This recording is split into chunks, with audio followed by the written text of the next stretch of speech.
You know what? I probably should have put on a shirt for this motherfucker. I probably should, because I'm going to be serious about this. Hey, hey, hey. Is that better?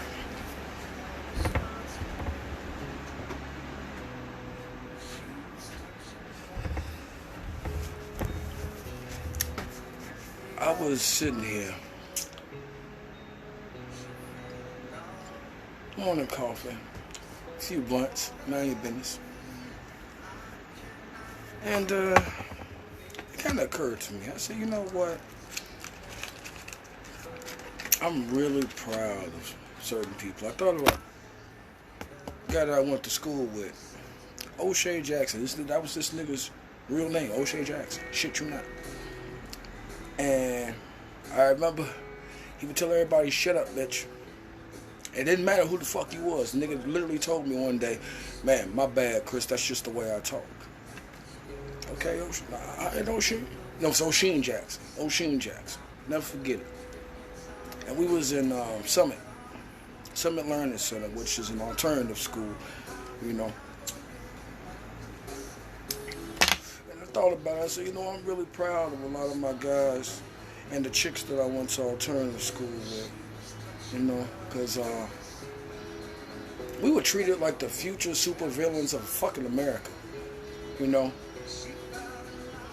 I mean, like, motherfuckers be trying to talk about high school. I ain't gonna lie to you. Anytime I hear a motherfucker complain about their high school years, I just look at them, man, shut your bitch ass up, bro. While y'all was working on proms and shit like that, grown motherfuckers was telling us we wasn't never gonna make it. We sitting up here surviving baby jail. You know, y'all was going to high school, man, an adult touch y'all, beat y'all up or whatever, restrain you, you get to cry to a motherfucker, you get to press charges, lawsuits and shit, all that good shit. Not us. Motherfucker, we was fighting grown ass motherfucking men, bro. And they said we deserved it because we was the outcast and shit. And then I see a lot of motherfuckers that I grew up with, and they doing good for themselves, man. They got families and shit. They working jobs. They owning businesses. And they themselves. You know, it's always that double-edged shit. And I wouldn't change it for nothing, man, because regular high school kids, y'all was doing that 90210 shit. Y'all really let that shit go to y'all fucking heads.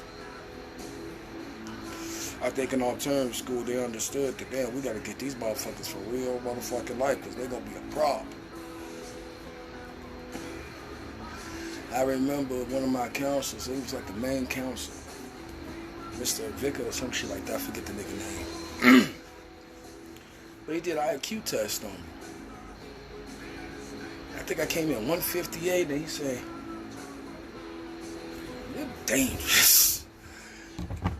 And I found out later there was like a whole fucking report just on that fucking IQ test alone. Like, watch that little motherfucker.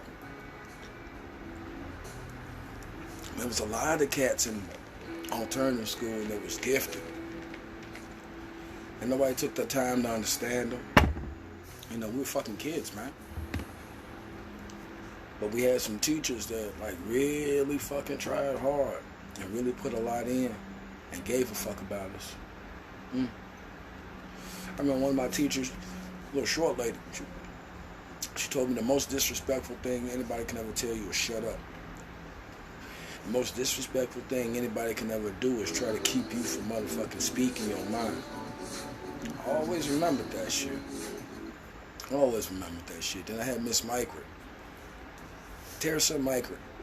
To this day, I refer to her as Mother Teresa. I want to say, I think sophomore, junior year, she gives me this book, Christ in Concrete. And she says, I'm going to write a thesis. I said, what's a thesis? And she breaks it down to me. She lets me know that this is what college kids do. And it was like no question. She was like, you're going to do it, and I'm going to show you how to do it. So I read the book, blew my mind. I ain't never read nothing that hard to this day. And she walked me step by step. And before I was ever out of high school, I did a college thesis, and it was good. Also because of Miss Micro, by the time I was 16, which was a life goal, because S.E. Hinton was my hero, I was published. I've been a published writer since I was 16. Fuck y'all. Real talk. But I very rarely hear anybody talk about that experience and that journey. Y'all be talking about that soft shit. Y'all be worried about the grown shit. Y'all be worried about cosmetics and what a motherfucker think about you, what the next motherfucker think about you. I don't know, maybe it was a blessing that we was around motherfuckers that already gave up on us, man. Like, I watched the movie Suicide Squad. I love that movie because that reminded me of school. Real shit. A whole bunch of misfits and criminals learning how to work together for the common good. Because while everybody else telling you you ain't shit, you have people that's encouraging you to be the shit. That's why I don't listen to a lot of complaints and a lot of all this. And I was the man back in the day. I ain't worried about none of that shit because I saw some real shit. I saw when kids actually had to struggle. Real kids struggling with real issues. Talk about systematic. Systematic discrimination was those alternative schools back in the day. That was systematic discrimination. I'm talking about they counted us out early in the game, man.